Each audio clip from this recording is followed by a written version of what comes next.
नात्मानम् अवसादयेत् आत्मैवैयात्मनो बन्धुर् आत्मैव रिपुरात्मनः आत्मैव रिपुरात्मनः।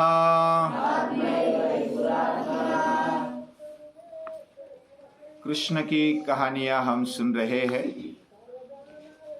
लगभग सभी भारतवासी भारतीय संस्कृति को मानने वाले हैं। बाकी दुनिया में भी भारतीय संस्कृति को मानते हैं क्योंकि उसमें शुद्धता है, उसमें पवित्रता है और उसका मूल कारण है राम और कृष्ण। बहुत सारे अवतार हुए लेकिन राम और कृष्ण हमें ज्यादा याद रहते हैं, याद है ही और करेंगे भी, आगे भी करेंगे। कृष्ण का जीवन बहुत ही रोचक है, आकर्षक है और अलग अलग कलाओं से, अलग अलग प्रकार से वो समृद्ध है। उसका जन्म ही संघर्ष में हुआ, जेल में हुआ, यानी जन्म से लेकर के संकट है, संघर्ष है और संघर्ष को साथ में ले घूमते कृष्ण। संघर्ष नहीं है तब तो संघर्ष उठाते, ऐसा उनका जीवन दिखाई देता है। उन्होंने अपने जीवन का लक्ष्य बहुत ही बचपन में ही तय कर लिया है।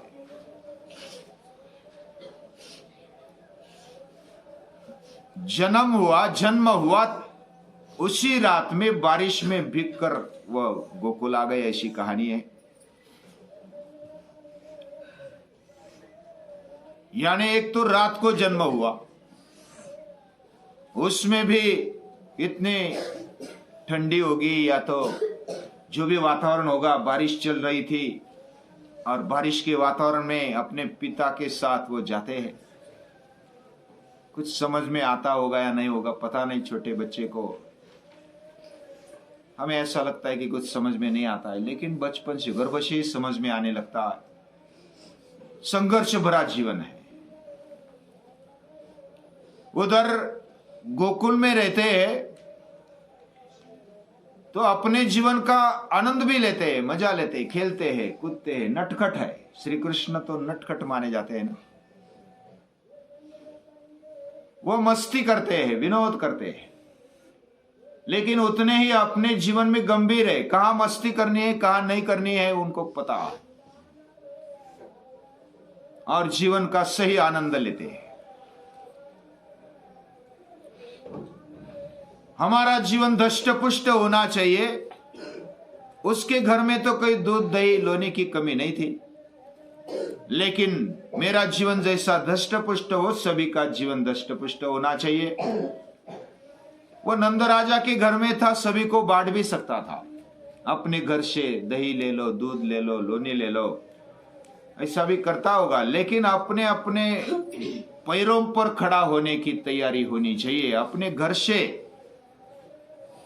अपने ही खुद से हमें स्टार्ट करना चाहिए, आरंभ करना चाहिए हमें खड़ा होने का। उद्धरेदात्मनात्मानम, बचपन से ही घर का दूध दही अगर मथुरा में जाता है, शहरों में जाता है और हमें खाने के लिए, पेट भरने के लिए कुछ नहीं दिन भर, तो ऐसा कैसा चलेगा। तो उन्होंने दही अंडी फोड़ करके एक क्रांति की।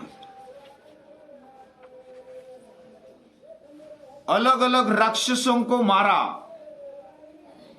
बचपन से ही यह अद्भुत लीलाएं दिखाई देती है। पूतना राक्षसिन को मार डाला। वह सुंदर रूप में आई थी लेकिन उसको पहचाना। बहुत बार सुंदर रूप में दुष्ट प्रवृत्ति वाले आते हैं, मीठा बोलते हैं, लेकिन जो फोकट का देने की सोचते हैं या तो हमें और ढीला ढाला मन से कमजोर बनाते हैं। वो समझो अपने शत्रु है। हम अपने आप को अगर कम समझते, ना आत्मा नमो साधयत, अपने आप को कम समझते हैं, निराशा युक्त समझते, आलस्य और प्रमादी को समझते हैं, तो हम अपने आप के शत्रु हैं। हम अपने आप को कम न समझे। ये दुष्ट प्रवृत्तियों के साथ लड़ना था तो कृष्ण ने क्या किया? उन्होंने जो भी साथी थे, सवंगड़ी थे, उनमें एक ऊर्जा जगाई और बोले कि डरो मत। जो दुष्ट प्रवृत्ति वाले हैं वो भी डरपोक है। वो जैसे मार सकते हम भी मार सकते। उनके पास जो है वो हमारे पास भी है। हम क्यों कमजोर रहे? हम अन्याय को नहीं सहन करेंगे। हम अपने आप को कम नहीं समझेंगे। वो कर सकते तो हम क्यों नहीं कर सकते?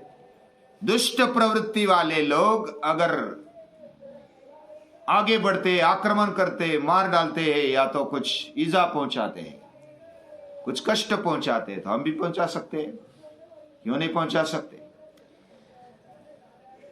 जो समझाकर सुन सकता है तो अच्छी बात है, नहीं तो अलग तरीके से समझाने की भी ताकत होनी चाहिए।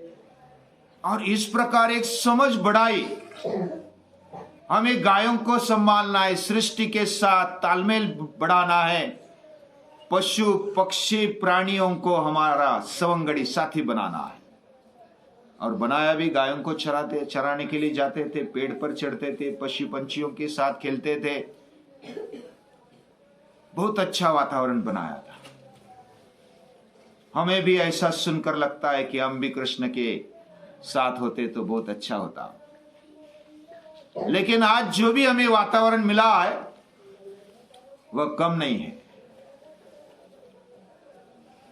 हम भी वृक्षों के साथ रहते, पक्षियों के साथ, प्राणियों के साथ रहते हैं और आपस में कितना प्यार है, संबंध है, ये भी हम देखते हैं।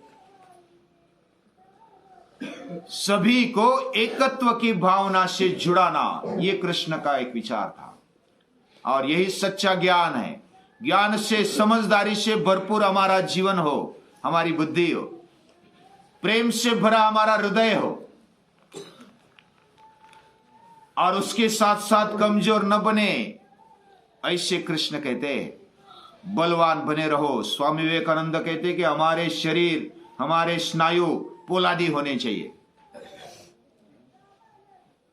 सज्जन अच्छे रहते, उनको ऐसा लगता है कि किसके अंदर नहीं पड़ना चाहिए, हमारा चले, खाओ पियो, अपने अपने काम में रहो, बाकी दुनिया में क्या होता है कुछ उल्टा सीधा होता है तो होने दो। ऐसे बोलने वाले सज्जन कमजोर है। सज्जनों ने जैसी समझदारी से रहना चाहिए, प्रेम पूर्वक रहना चाहिए, उसी प्रकार बलवान भी होना चाहिए। शरीर माध्यम खलु धर्म साधनम, ये बचपन से कृष्ण ने सिखाया, आचरण में लाया और खाया पिया, खेले, मौज मजा की और जवाबदारी भी संभाली, जिम्मेदारी के साथ वो आगे बढ़े। बहुत ही विचार पूर्वक एक एक को नामोहरम करते थे। जैसा इधर कृष्ण का जीवन देखने को मिलता है, शिवाजी महाराज का जीवन देखेंगे तो बचपन में उन्होंने भी अपने माता से रामायण महाभारत की कथा सुनी। कृष्ण की राम की कथा सुनकर उनके जीवन में भी ऐसा लगने लगा कि ये जो चल रहा है इसके प्रति कुछ ना कुछ तो करना चाहिए। बचपन में उनको लगने लगा। ये कहानी सुनकर के जब वो बचपन में कभी कभी बादशाह के पास भी जाते थे, और जब आदिल शाह के पास जाते हैं, अरे लोग बोलते, बाकी सरदार बोलते कि ये बादशाह है, कुर्नी साथ करो। शिवाजी महाराज झुके नहीं। उसको जाना ही नहीं था दरबार में। क्यों जाना? ये अन्यायकारी है, अधर्मी है, ये दुष्ट प्रवृत्ति वाले, इनके दरबार में मुझे नहीं जाना है। लेकिन उनके पिताजी सरदार थे ना, तो बाकी बोले कि चलो ये तो हमारे मालिक है, ये तो हमारे स्वामी है। मी मनता नाही नाही दरबारी नेले आही, मी म्हणता नाही नाही दरबारी नेले आई, मी म्हणता नाही नाही शिर झुकू शकलो नाही। हा धर्माचा राजा नाही, देशाचा राजा नाही। मी धर्मनिष्ठ हो कैसा, मी देशभक्त हो कैसा।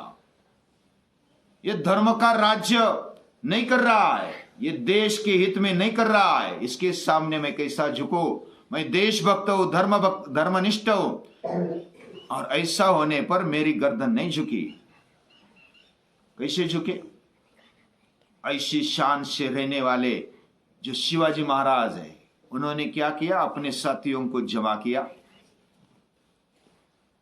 उनको बोले ये बाकी तो इतनी संख्या में है, हम इनके सामने कुछ नहीं कर पाएंगे। ऐसे बाकी बोलते रहे, लेकिन शिवाजी महाराज बोले कि एक शेर काफी होता है पशुओं को, प्राणियों को भगाने के लिए, हम तो शेर के बच्चे हैं। तो ऐसी जागृति निर्माण की, उनका आत्म प्रत्यय जागृत किया। आत्म प्रत्यय यानी खुद में कुछ है, हम भगवान के अंश हैं, हमारे अंदर ऊर्जा है, हमारे अंदर बल है। अच्छे से खाना पीना, व्यायाम करना और बलवान बनना। और हम कम संख्या में क्यों ना हो, हम लड़ा देंगे अन्याय के विरुद्ध। कौन सहन करता है? कृष्ण ने अपने सवंगड़ियों के साथ युद्ध किया है, दुष्ट प्रवृत्तियों का विनाश किया है, उनको फटकारा है। हम भी फटकार सकते, क्यों नहीं कर सकते?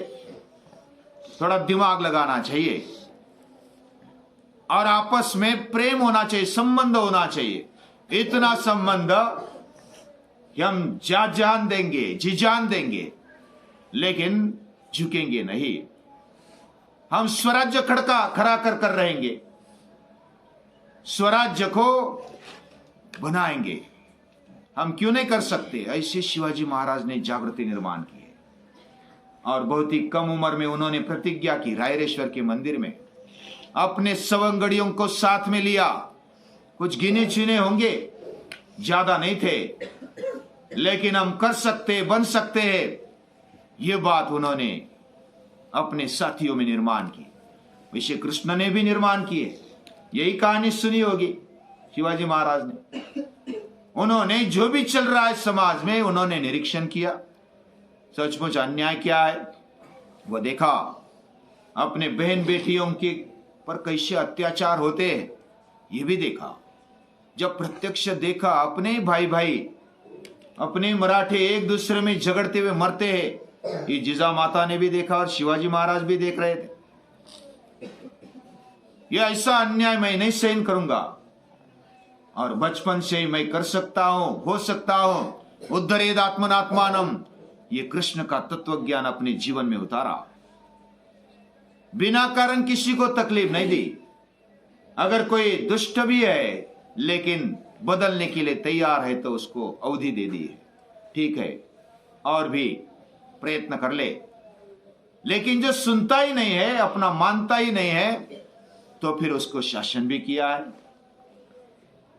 ऐसे कृष्ण का जीवन दिखाई देता है। उन्होंने बचपन में ही जैसे दष्ट पुष्ट होने के लिए हमें खाने के लिए चाहिए, खेलने के लिए चाहिए, तो दही अंडी फोड़ी, वो क्रांति कर ली।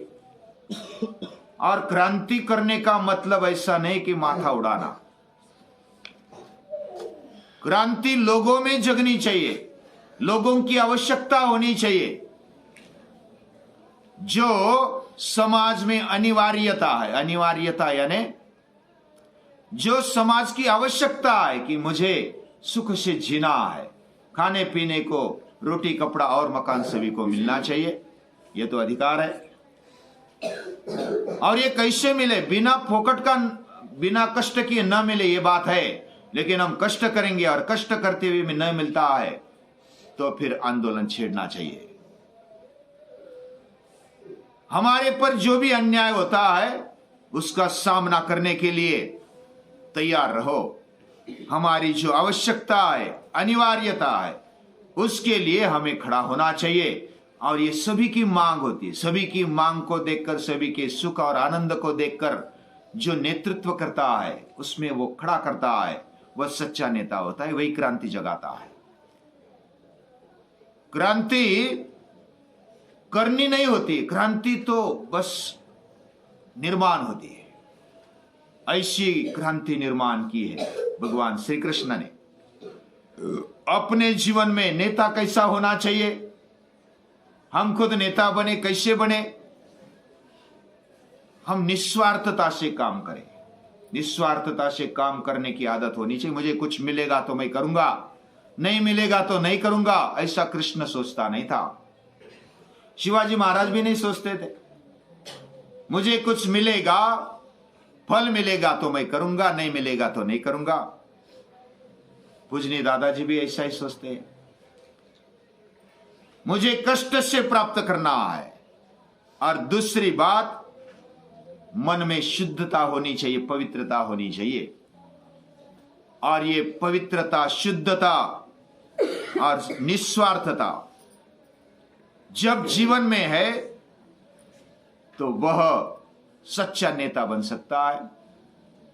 स्वार्थ का छोटा सा, थोड़ा सा गंध भी कृष्ण के जीवन में दिखाई देता नहीं है, कुछ भी नहीं। वो जीते हैं तो बस मेरा जीवन समाज के लिए, मेरा जीवन सृष्टि के लिए है, ऐसा बन करके जीते हैं। ऐसा जीवन श्री कृष्ण के जीवन में दिखाई देता है। श्री कृष्ण के जैसा निष्ठावान, यानी खुद पर निष्ठा रखने वाला, आत्मनिर्भर, प्रामाणिक, पवित्र, निस्वार्थी नेता अभी तक दिखाई देता नहीं है। और इसलिए वो क्रांति कर सके। बचपन में भी छोटे से लेकर बड़े तक उनका सुनते थे। और ये प्रमाण है, इंद्र पूजा बंद की और गोवर्धन पूजा खड़ी की है।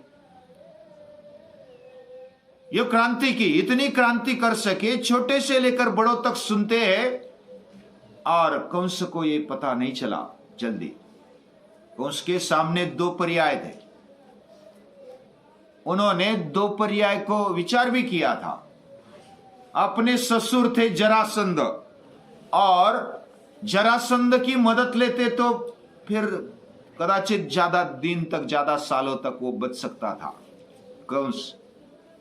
लेकिन एक पर्याय था कि जरासंध की मदद ले, दूसरा एक पर्याय कि कुछ छल कपट करते हुए उसको मार डाले। और कंस ने दूसरा पर्याय चुना कि छल कपट करके उसको मार डालेंगे। उससे क्या हुआ, कंस के प्रति और रोष निर्माण हुआ, लोगों में क्रोध निर्माण हुआ। कंस अन्यायी है, अत्याचारी है, दुराचारी है, और उसके विरुद्ध पूरा जनमानस तैयार हो गया।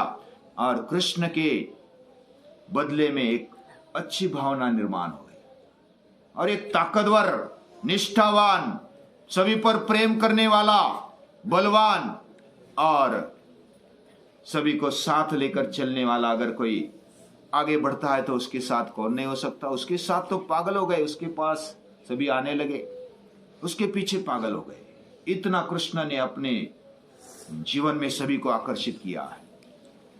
कृष्ण के बिना उनकी सुबह से शाम तक दूसरी चर्चा नहीं होती थी। गोप गोपियों में, पूरे गोकुल में, वृंदावन में वही चर्चा होने लगी। इतना ही नहीं, मथुरा में भी चर्चा होने लगी। लेकिन कृष्ण की इतनी जो लोकप्रियता थी, इतनी थी, इसके पता नहीं चला कंस को। और कंस ने छल कपट से कृष्ण को मारने का सोचा, और इधर कंस की गलती हो गई। कंस के बारे में बाकी सब लोग विरोध करने लगे, और कृष्ण का जो भी जीवन है वह सभी को प्रिय लगने लगा। वो गोपी जन वल्लभ बन गए, और इतने गहरे वो हृदय सम्राट बने। उस समाज में, गोकुल वृंदावन में, वो सभी के हृदय में बैठ गए।